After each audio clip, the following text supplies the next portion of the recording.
하나님은 부모님께 순종하는 자녀에게 풍성한 복을 약속해 주셨습니다.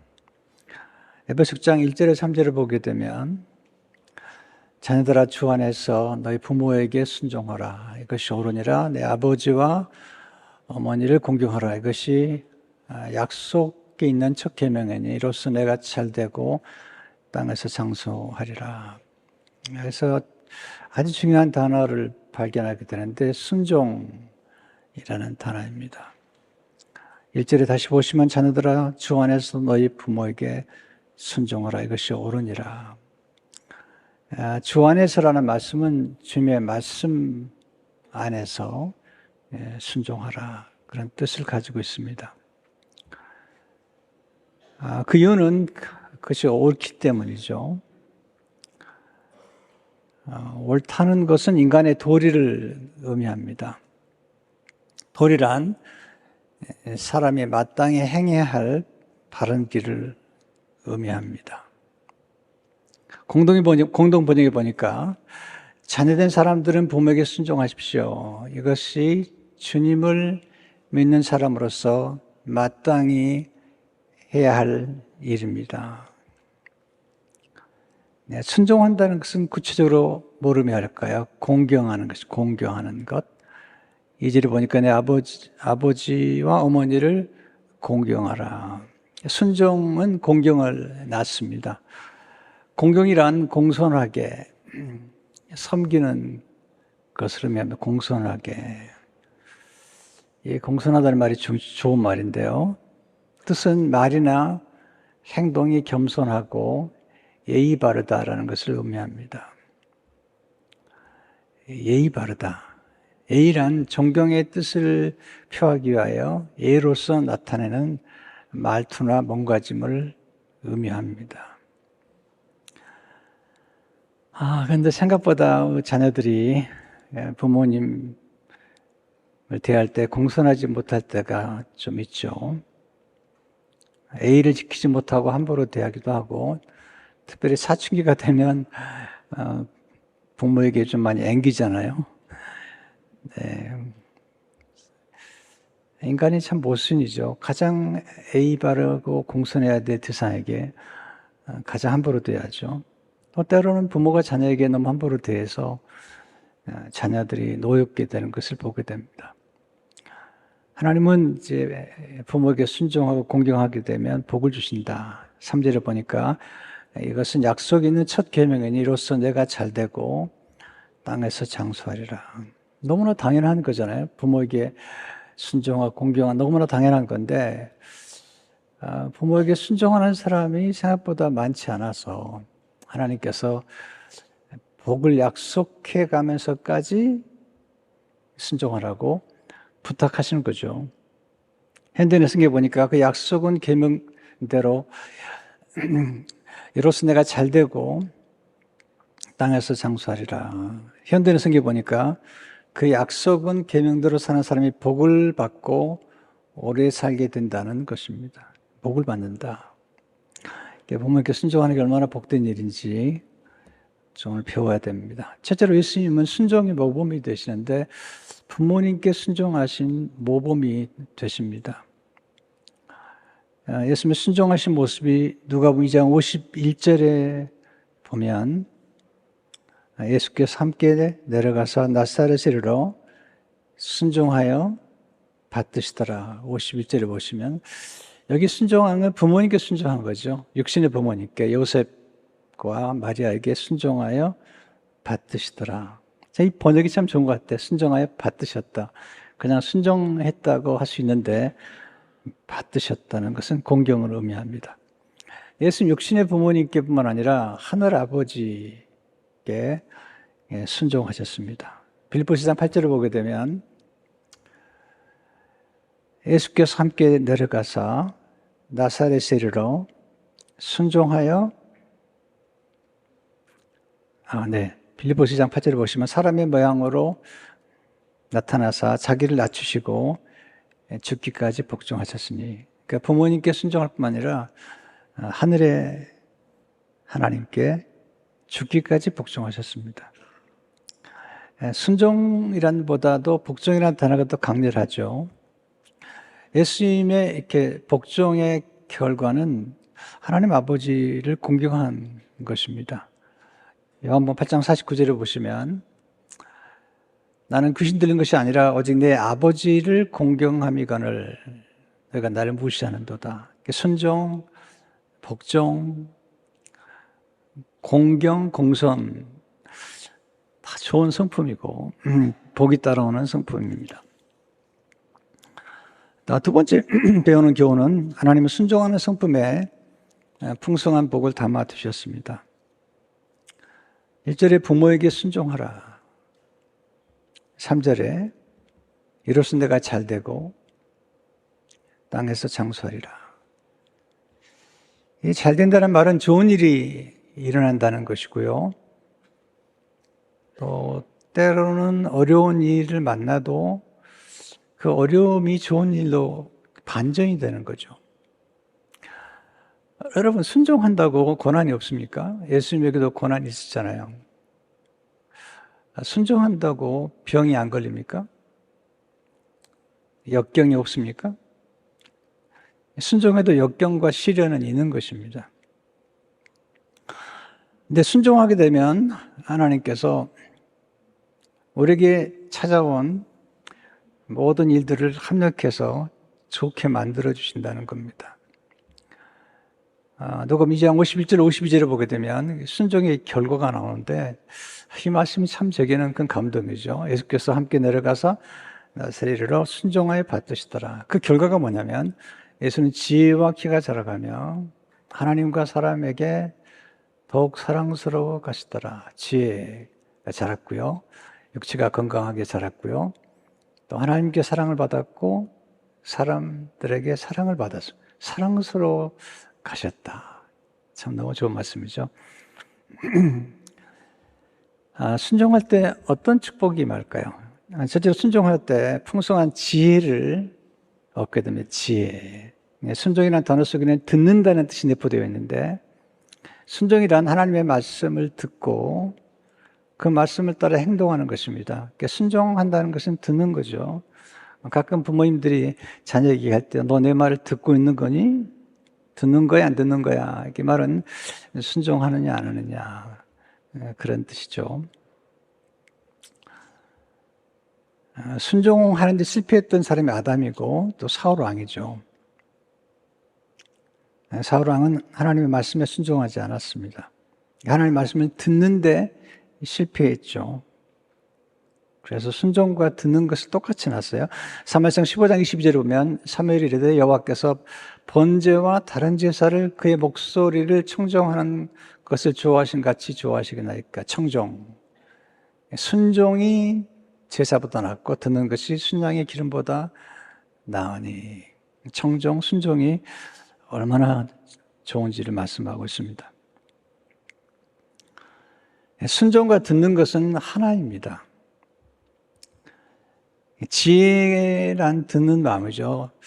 누가 지혜로운 사람인가? 잘 경청하는 사람이에요. 잘 경청하는 사람. 솔로몬이 하나님께 구한 것은 듣는 마음이죠. 그게 곧 지혜입니다. 왕상 3장 9절에 보면 누가 주의 이 많은 백성을 재판하시사오리까 듣는 마음을 종에게 주사 주의 백성을 재판하여 선악을 분별하게 하옵소서. 분별하다는 것은 지혜로운 거잖아요. 근데 지혜를 얻기 위해서는 듣는 마음을 달라고. 이 듣는 마음이 곧 지혜와 지식이라는 거죠. 역대 1장 10절에 보면 똑같은 내용인데요. 저는 이제 내게 지혜와 지식을 주사. 그러니까 열왕기 상에서는 듣는 마음, 역대하서는 지혜와 지식을 이야기하고 있습니다.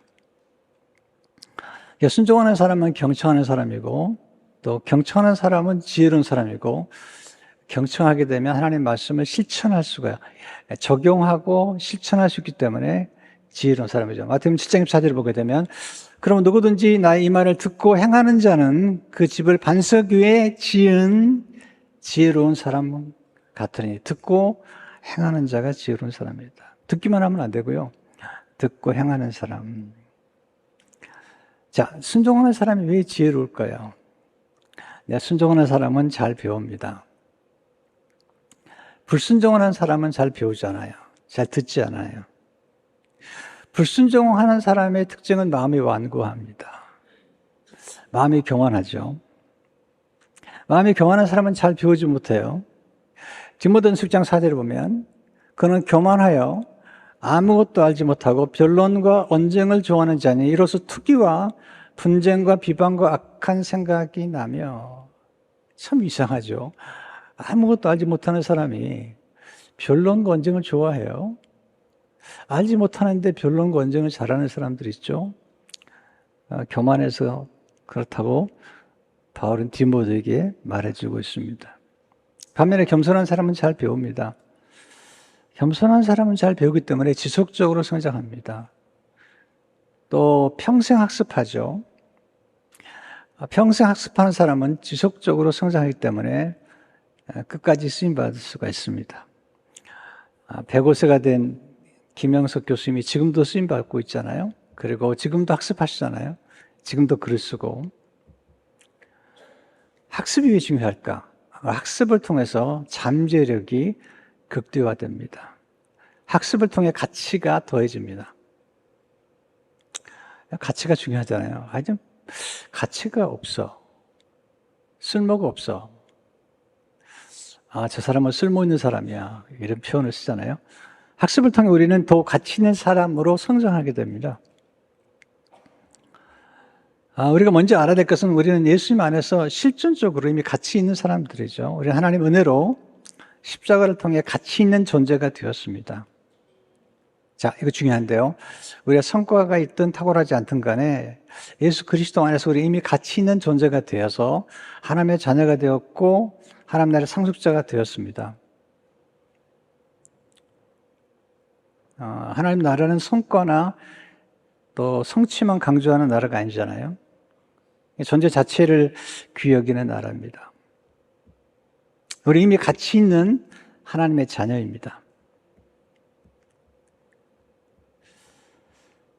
근데 여기 제가 딜레마가 있었어요. 딜레마가 뭐냐면, 제가 예수님 안에서 분명히 가치 있는 존재가 되었다면 내가 자존감이 높아야 되고 열등의식이 없어야 되는데, 제가 목회자가 되고 제가 미국에 유학을 오는데 여러 사람이 얘기를 하는 거예요, 저한테. 실력 있는 목사가 되라는 거예요. 실력이 뭐냐는 거 도대체. 목사가 실력이 있다는 게 모르면 거예요. 처음에 사람들에게 많이 무시를 당했습니다.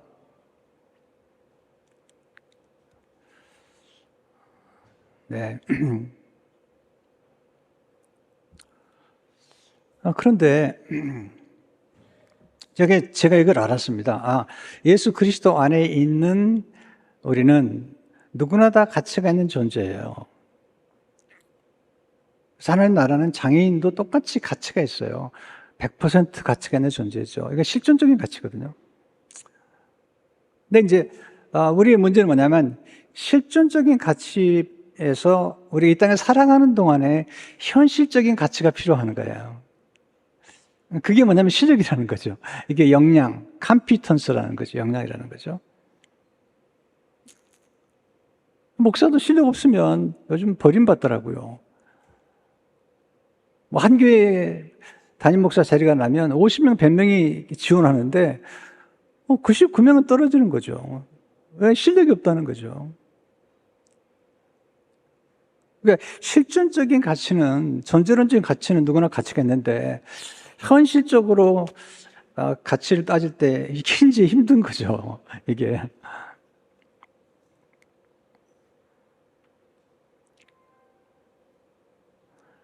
여러분, 제가 현실적인 가치가 좀 있는가요? 없는가요? 네. 한국에 갔더니 많이 초청을 하시던데, 그러면 괜찮은 거예요? 안 괜찮은 건가요? 네. 아닙니다. 아니, 제가 박수하라는 얘기 절대 아니에요. 오해하지 마세요. 그건 오해하는 게, 제가 무슨 말씀을 강조하려고 그러냐면, 저희 존재적 가치가 하나님 앞에서 얼마나 존귀한 걸 알아요. 그건 실제적인 실력으로 쌓아진 가치보다는 더 귀중한 거고, 아무도 빼앗을 수 없는 가치고 영원한 가치를 우리는 한 사람들이죠. 때문에 실력보다 더 중요한 거예요. 왜냐하면 이 땅에 떠날 때 실력은 중요하지 않아요. 이 땅에 사는 동안에 실력이라는 가치가 중요하긴 하지만 이 땅을 떠날 때는 실력이라는 가치는 아무 소용이 없어요. 하나님 앞에 갈 때는 예수 그리스도 안에서 하나님의 자녀가 되었다는 그 존재론적인 가치가 정말 중요한 거예요. 근데 문제는 이 땅에 사는 동안에도 이 실력이 필요하다는 거죠. 학습을 통해서 우리는 가치가 증가됩니다. 예수님도 제자들을 키우시잖아요. 예수님 제자들 얼마나 가치가 있어요. 그런데 3년 동안 가르치죠. 나중에 사정제를 보면 그들이 원래 학식이 없는 자들인데 그들이 말을 너무 잘하는 거예요. 베드로가 설교를 잘하는 거예요. 깜짝 놀라는 거예요. 예수님의 3년 동안의 교육을 통해서 그들이 학습을 통해서 가치를 더해가는 거죠. 모세는 노예의 아들인데 그가 애국 궁중에서 공부함으로 이 땅에 사는 동안에 실제적인 가치가 높아진 거죠. 다니엘도 마찬가지고. 그런 면에서 학습이 중요하다는 것을 알아야 되고 또 겸손하게 우리의 실제적인 가치를 늘려갈 수 있도록 계속 공부하는 것 자체를 무시해서는 안 되는 거죠. 근데 이게 불순종하는 사람들이나 거역하는 사람들 보면요, 자기 주장이 강해요. 너무 똑똑해요. 너무 똑똑해서 남의 말 안 들어요. 하나님 말씀 잘 안 듣잖아요. 하나님 말씀을 무시하잖아요. 그게 이제 사울 왕이 불순종함으로 버림받은 거죠. 사무엘상 15장 23절에 보면 왕이 여호와의 말씀을 버렸으므로 여호와께서도 왕을 버려 왕이 되지 못하게 하셨나이다. 순종하면 더 가치 있는 인물로 성장하게 되고 또 요긴하게 쓰임받는 것입니다. 두 번째로 순종할 때 말씀의 능력을 경험하게 됩니다. 하나님의 말씀은 능력입니다. 능력. 근데 순종하지 않으면 이 말씀의 능력을 잘 경험하지 못하죠. 어떤 분들은 어떤 말씀은 순종하지만 어떤 말씀은 순종하지 않아요. 여러분, 순종하는 사람은 말씀의 능력을 경험합니다. 또 하나는 순종하는 사람만이 아는 시기가 있습니다. 제가 보면 이제 교회생활 오래 하는 분들 가운데도 어떤 분들은 11조의 말씀은 절대로 순종하지 않아요.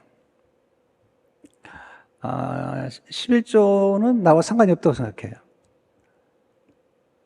그 때문에 11조를 통해서 누리는 하나님의 은혜와 그 11조를 통해서 누리는 꼭 물질적인 것뿐만 아니라 11조 때문에 내가 하나님의 주권을 인정하고 하나님께서 내게 주신 건강과 또 교육에 대한 감사를 하게 되고 또 그것 때문에 더 전략도 하게 되고 더 하나님의 놀라운 일을 경험할 수 있는 굉장히 많은 게 있는데 그걸 누리지 못하는 분들이 많아요.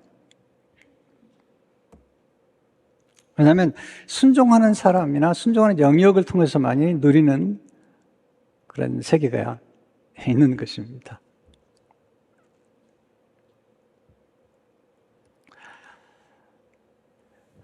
가나 혼인 잔치에 포도주가 떨어졌죠. 그때 예수님의 어머니가 예수님께 문제를 알려드리고 기도하죠. 그리고는 이제 어머니가 하인들에게 부탁을 하죠. 야무장 5절을 보게 되면 그의 어머니가 하인들에게 이르되 너에게 무슨 말씀을 하시든지 그대로 하라 하니라. 이게 순종이죠. 무슨 말씀 하시든지 그대로 하라. 그 결과 물이 변하여 포도주가 되는데 나중에 연회장에게 물을 떠다주죠. 연회장이 놀라죠. 근데 하인들은 알죠. 이게 기가 막힌 얘기예요. 요한복음 2장 7절 9절을 보게 되면 예수께서 그들에게 이르시되 항아리에 물을 채우라 하신즉 아기까지 채우니 이제는 떠서 연회장에게 갖다 주라 하시매 갖다 주었더니 연회장은 물로 된 포도주를 맛보고도 어디서 났는지 알지 못하되 물 떠온 하인들은 알더라. 왜냐하면 하인들은 순종했잖아요. 여러분 6항아리에 물을 채우는 게 보통 일이 아닙니다. 뿐만 아니라 이제 물을 채운 다음에 물을 또 갖다 주는 것도 이게 쉬운 일이 아니잖아요. 언제 포도주가 됐을까? 물에서 그건 우리는 모르는 일이죠. 그러니까 순종하는 사람만이 아는 것입니다. 제가 순종에 대한 설교를 시리즈로 별로 해본 적이 없는 것 같아요. 왜냐하면 사람들이 순종을 싫어해요. 또 순종하라고 그러면 뭐 목사님의 말씀에 순종해야 되는가 이렇게 기분 나쁘게 인상을 쓰기 때문에 참 이게 순종이라는 설교를 하기 어려워요. 근데 이번에 제가 다시 한번 이 부모에게 순종하는 말씀을 들으면서 분명히 비밀이 있을 것 같다는 생각을 하면서 지금 이 말씀을 묵상하게 된 거죠. 진짜입니다. 제가 겸손에 관해서는 시리즈 설교한 적도 있고, 그런데 순종에 관해서는 시리즈로 설교한 적이 없는 것 같아요. 요즘 현대인들이 너무 싫어하고 또 목회자한테 또 이렇게 뭐 그런 얘기를 하잖아요. 사르밧 과부가 엘리야의 말에 순종하는데 이것은 하나님의 말씀에 순종한 거거든요. 엘리야가 사르밧 과부를 찾아가서 얘기합니다. 떡 한 조각 만들어 오라는 거죠. 사르밧 과부가 기가 막힌 얘기를 해요. 열왕기상 10장 12절을 보게 되면 통에 가루 한 움큼과 병에 기름 조금으로 떡을 만들어 아들과 먹고 그 후에 죽으리라. 기가 막히죠. 기근이 왔고요. 가루 한 움큼 병에 기름 조금 남은 것, 그럼 아들과 떡 만들어 먹고 죽게 됐다는 거죠. 그랬더니 엘리야가 하나님 말씀을 전해주죠. 열왕기상 17장 13절에 보면 엘리야가 이르되 두려워하지 말고 가서 내 말대로 하려니와 먼저 그것으로 나를 위하여 작은 떡 한 개를 만들어 내게로 가져오고 그 후에 너와 네 아들을 위하여 만들라. 그 다음에 말씀, 이스라엘 하나님 여호와의 말씀이 나 여호와가 비를 지면에 내린 날까지 기근이 끝날 때까지 그 통에 가루가 떨어지지 아니하고 그 병에 기름이 없어지지 아니하리라 하셨느니라. 순종하면 이런 기적을 경험하는 거죠. 네, 순종하죠. 열왕기상 17장 15절 10절을 보면 그가 가서 엘리야의 말대로 하였더니 곧 엘리야가 전한 하나님 말씀대로 하였더니 그와 엘리야와 그 식구가 여러 날 먹었으나 여호와께서 엘리야를 통하신 말씀같이 통에 가루가 떨어지지 아니하고 병에 기름이 없어지지 아니하니라. 하나님의 말씀에 순종하기 전까지는 깨닫지 못하는 것들이 있는 것입니다. 이게 이제 말씀의 세계인데요.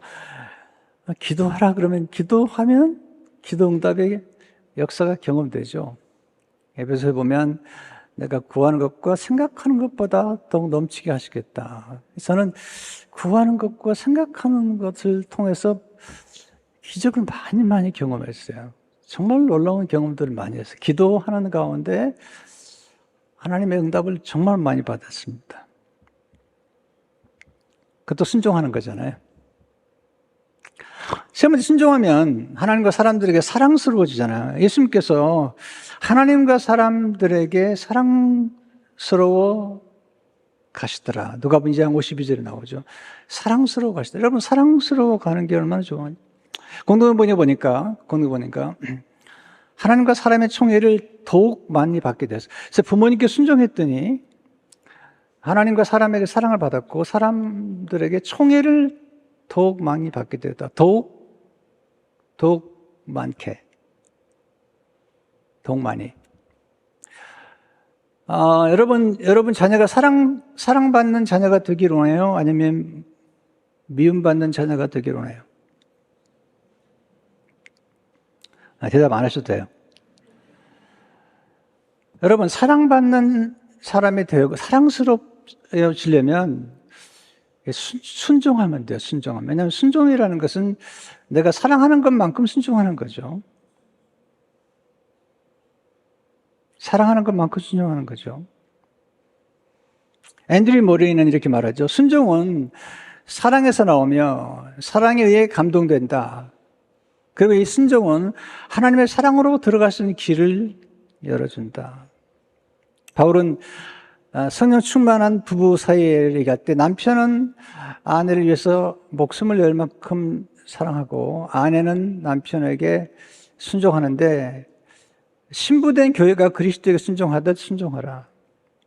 에베소서 14절을 보게 되면 그러므로 교회가 그리스도에게 하듯 아내들도 범사에 자기 남편에게 복종할지니라.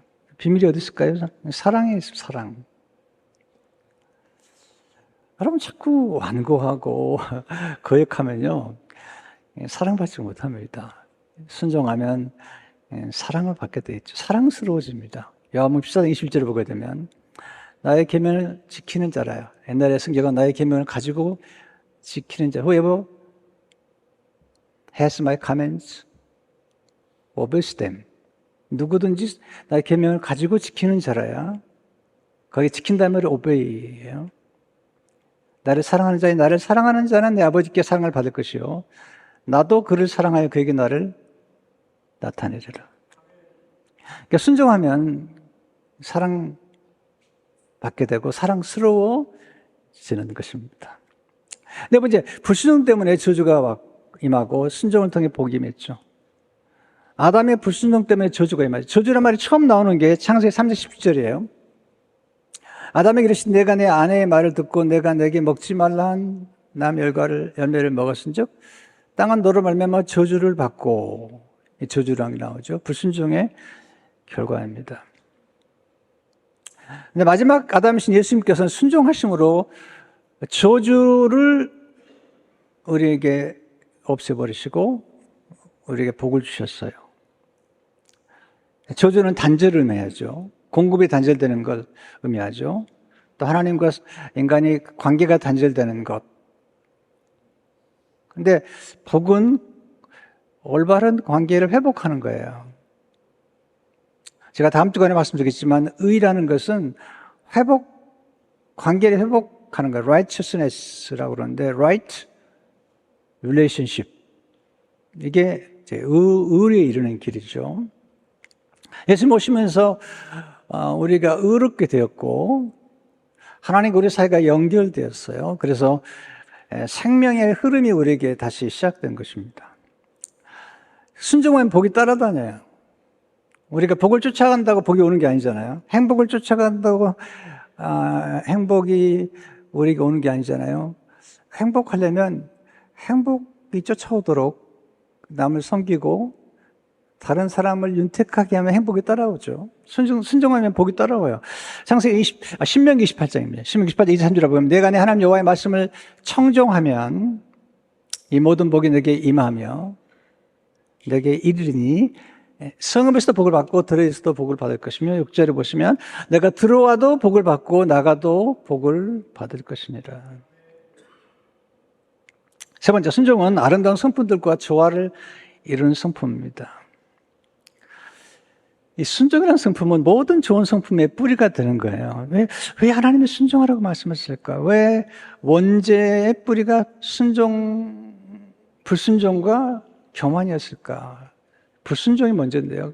교만이었을까? 생각을 하는 중에 하나님이 순종하라는 이유가 있고 예수님께서 죽기까지 순종하신 이유를 이번에 많이 깨닫게 됐어요. 먼저 순종은 겸손한 성품과 조화를 이룹니다. 주님이 순종한 모습을 빌립보장 8절을 보시면 자기를 낮추시고 겸손이 먼저예요. 죽기까지 복종하셨으니. 겸손한 사람이 순종할 수 있어요. 교만한 사람은 순종하지 않아요.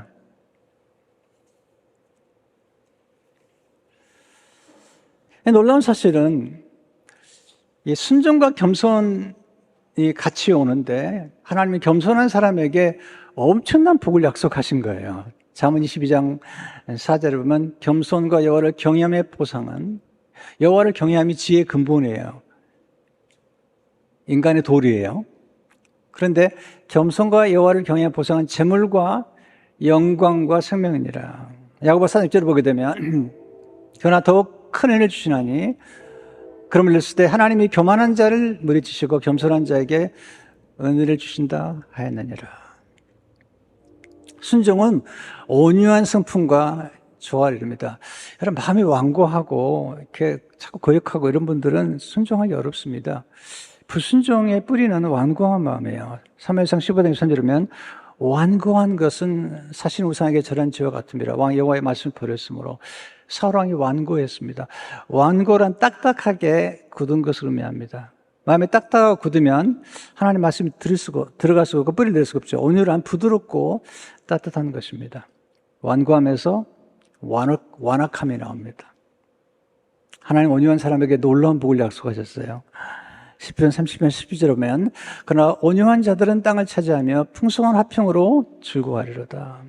순종은 신뢰하는 성품과 조화를 이룹니다. 여러분, 하나님 말씀에 순종한다는 것은 하나님의 말씀을 신뢰하는 거고 하나님을 신뢰하는 거예요. 여러분, 하나님을 정말 신뢰한다면 하나님의 말씀을 신뢰하는 거고요.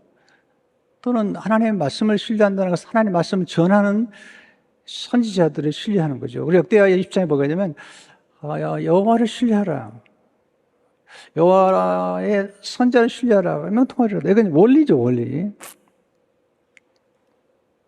신뢰가 없이는 순종할 수 없습니다. 아브라함이 이삭을 바칠 때 하나님을 신뢰했어요.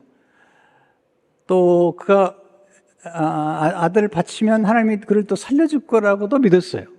이게 이제 히브리서에 나오는 말씀인데 놀라운 믿음이죠. 신뢰했다. 하나님은 그를 신뢰하는 사람에게 복을 주시죠. 잠언 3장 5, 6절을 보게 되면 너는 마음을 다하여 여호와를 신뢰하고 내 명철을 의지하지 말라. 너는 범사에 그를 인정하라. 그리하면 내 길을 지도하시리라. 여러분, 신뢰가 중요한 것은 신뢰할 때 우리가 오래 참을 수가 있죠. 기다릴 수 있죠. 그때 약속하신 복을 받을 수가 있어요.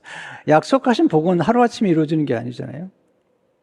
히브리서 6장 14절 15절을 보게 되면 이르시되 내가 반드시 너에게 복주고 복주며 너를 번성하게 하고 번성하게 하리라 하셨더니 그가 이같이 오래 참아 약속을 받았느니라.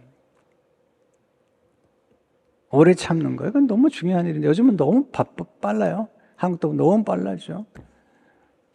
자녀들도 좀 기다려 주세요. 네, 너무 서두르고 여러분 씨앗 심었으면 기다려야지. 자꾸 씨앗이 여러분 죽습니다. 씨앗이 나무도 옮겨 심었으면 좀 기다려야죠. 너무 성급해요. 자녀들이 언제 노엽죠? 너무 닥달할 때 자녀들이 지금 성장하고 있고 만들어가는 중에 있잖아요. 순종은 성실한 성품과 조화를 성실한 성실한 한국의 성품이죠. 여러분, 가나안 혼인잔치에서 그 하인들이 순종하는 걸 보시면요, 먼저 6항아리 물을 채우는데 그게 보통 일이 아니에요. 네, 거기서 끝난 게 아니죠. 이제 물을 떠다가 연회장에 갖다 주라는 거죠. 그게 성실하지 않으면 끝까지 순종할 수 없어요. 끝까지 순종한다는 게 성실이고, 성실한 사람은 끈기가 있고, 또 성실한 사람이 결국은 충성된 거거든요.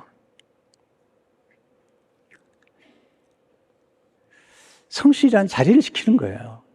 여러분, 자리를 지키는 게 우습게 여기지 말라고요. 여러분들이 이렇게 자리를 지키는 거 보면 놀라워요. 거의 똑같은 자리에 앉으세요. 참 너무 놀라우세요, 여러분들. 네. 목사는 자리를 안 지킬 수가 없죠. 그럼 제가 자리 안 지키면 오늘 어떻게 설교가 되겠어요? 그러니까 목사는 자리를 지킬 수밖에 없지만 여러분은 자리를 안 지킬 수도 있는데 지키는 거예요. 여러분이 존경스러운 거죠. 아내를 따라서 남편이 교회를 나오는데 가끔 아내들이 불평하더라고요. 그냥 교회 나와도 믿음도 안 자른다고 불평하시는데 여러분 걱정하지 마세요. 그 남편이 따라와서 자리를 지키는 게 정말 대단한 거예요. 많은 아내들이 소원이 뭔지 아세요? 자기 남편 한 번만 교회 나오면 좋겠다는 거예요. 근데 매주 나온다는 건 놀라운 일이지 않습니까? 여러분, 사업을 하더라도 마찬가지고요. 자, 보세요. 장사를 합시다. 네. 식당을 하는데 어떤 사람이 식당 기분 좋으면 나오고요. 기분 나쁘면 식당 안 나와요. 문 안 열어요.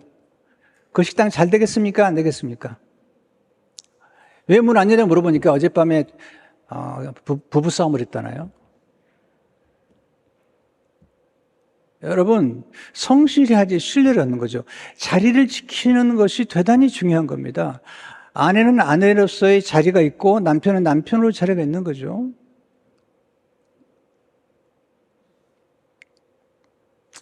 여러분, 가룟 유다의 죄가 뭐죠? 사도행전 1장 25절이니까 가룟 유다는 이 직무를 버리고 제 곳으로 건너야 돼. 직무를 버린 거죠. 자리를 벗어난 겁니다. 그것까지 순종하는 거, 이게 진짜 성실한 거예요. 솔로몬이 아버지를 생각하죠. 우리 아버지는 성실한 분이었다고. 열왕기상 3장 1절을 보니까 솔로몬이 이르되 주의 종 내 아버지 다윗이 성실과 공의와 정직한 마음으로 주와 함께 주 앞에서 행함으로 주께서 그에게 큰 은혜를 베푸셨고 주께서도 그를 위하여 이 큰 은혜를 항상 주사 아들에게까지 솔로몬에게까지 큰 은혜가 임했다. 첫 번째가 성실.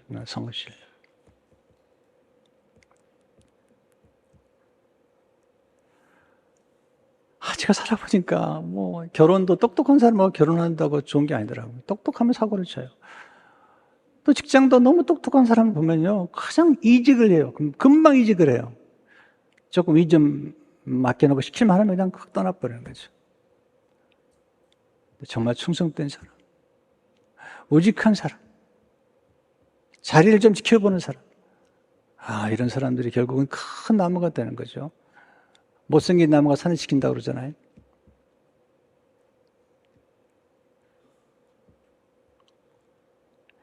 제일 좋은 신랑감은 뭘까요? 스펙이 좋을까요? 성실한 사람이 좋은 거예요. 만약 어떤 청년이 매일 새벽도 나온다. 그 청년과 결혼해도 괜찮아요. 그것도 지켜보니까 3년을 나온다. 그건 대단한 거예요. 쉽지 않아요. 그렇게 매일 새벽도 나온 청년이 외도하고 사고를 칠 확률은 상당히 적어요.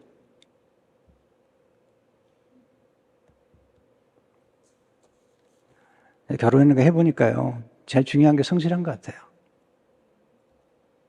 잘생기고 못생기고, 이 잘생긴 건요, 그냥 좀 지나면 그냥 평준화 돼버려요. 익숙해지면요, 별거 아니에요. 그래도 잘생겨 좋다고 그러는데, 좋아요. 근데, 그런 꽃미남들이, 네, 그렇더라고요.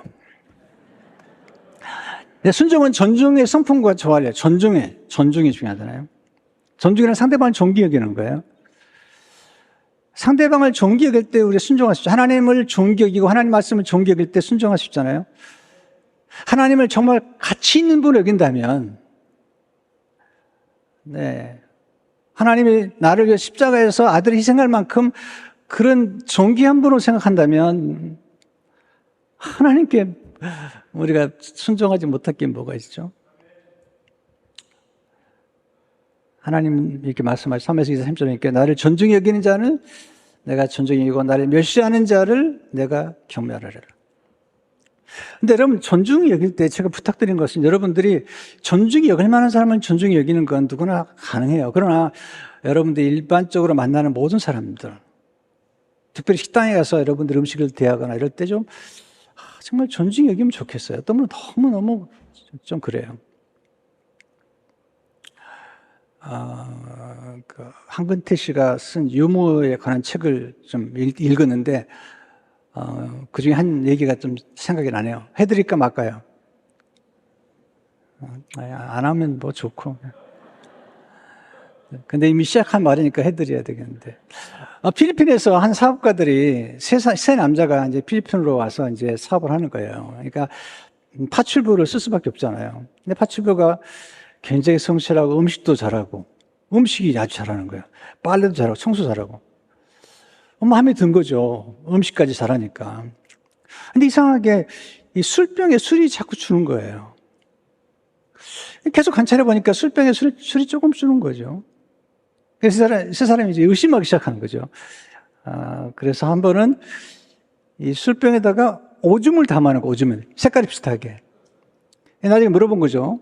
이 파출부한테 혹시 술을 먹냐고 그랬더니 이 파출부가 저 술을 안 먹는다고. 저는 음식에다가 술을 넣는다고.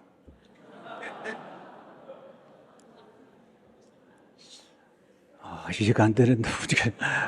네.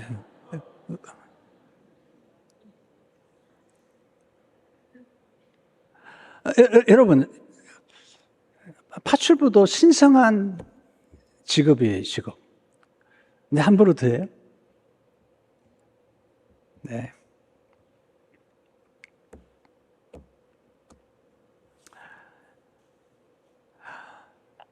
여러분, 한 사람의 인격은 자기보다 더 아래에 있는 사람을 어떻게 대하느냐에 따라서 그분의 인격과 품격이 결정되는 거예요. 제발 우리 교회 성도님들은 이렇게 거스름 부리지 말라고요. 식당 같은 거 가가지고, 이게 허대입니다, 허대. 아무런 소용이 없어. 여러분, 존경하지 않아요. 뒤에서 욕해요. 뒤에서 욕하는 사람이 되겠습니까? 아니면 존경받는 사람이 되고 싶습니까? 저는 요즘 이런 생각을 해요. 내가 모든 사람에게 사랑받기 어려운 것 같아요. 저를 싫어하는 사람이 있으니까. 그러나 내가 모든 사람의 존경을 받고 싶어요. 그 말은 무슨 얘기냐면, 우리의 경쟁자나 우리의 원수라도, 저 사람은 괜찮은 사람이야.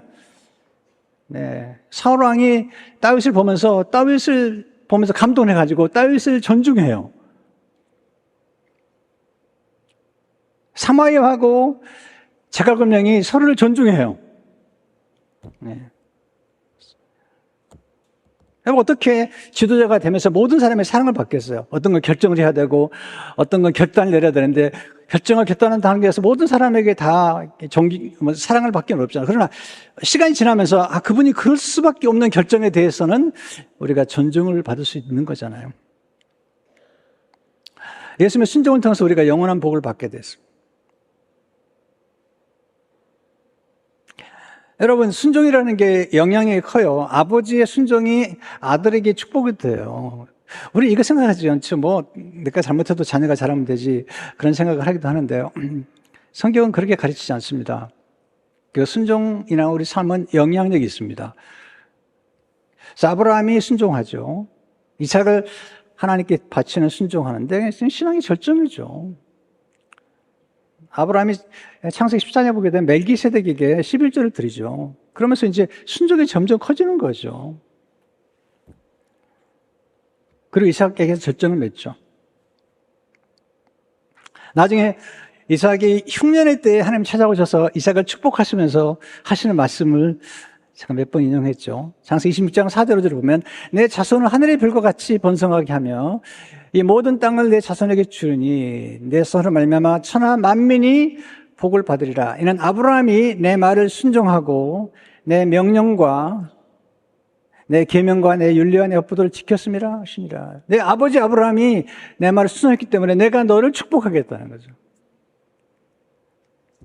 아담의 불순 때문에 저주와 심판이 맺죠. 그러나 예수님의 순종으로 의로운 행위로 우리가 의롭게 됐죠. 로마서 5장 18절 19절을 보게 되면 그런즉 한 범죄로 많은 사람이 정죄에 이른 것 같이 한 의로운 행위로 말미암아 순종이죠. 많은 사람이 의롭다 하심을 받아 생명에 이르렀느니라. 한 사람이 순종하지 아니함으로 많은 사람이 죄인 된 것 같이 한 사람의 순종하심으로 많은 사람이 의인이 되리라. 영향력이죠. 앤드류 모레는 순종은 우리가 그리스도 안에서 상속받은 가장 귀한 보화 중에 하나다. 돈 상속하는 거 되게 좋아하잖아요. 어제 어떤 유튜버 그러더라고요. 10억, 30억 이 정도 받아가지고는 싸우지 않는데요. 근데 100억이 넘어가면 그때부터 소송한대요. 그러니까 돈을 상속한다는 것은 위험한 거예요. 한국은 또 상속비가 엄청 비싸더군요. 상속하지 말라는 얘기는 아니에요. 근데 정말 순종을 상속한다면 그건 대단한 겁니다. 하나님 앞에 순종하고 하나님 말씀 앞에 순종하는 순종을 상속한다면 그리스도 안에서 그 자녀는 사랑을 받을 것이요, 인정을 받을 것이요, 지혜로울 것이며 그리고 잘될 것입니다. 순종은 결코 손해가 아닙니다. 순종하는 사람은 경험하는 게 많습니다. 우리가 100% 완전할 수 없지만 순종도 잘해야 됩니다. 이제 죽을 날을 만남았는데도 끝까지 고집 부리실 겁니까? 부끄러운 구원이라는 게 있습니다. 그러지 마십시오. 오늘 이 말씀을 기억하면서 부모님께 순종, 하나님께 순종. 그 아름다운 성품으로 여러분의 삶이 풍성해지시길 주의 이름으로 축원합니다.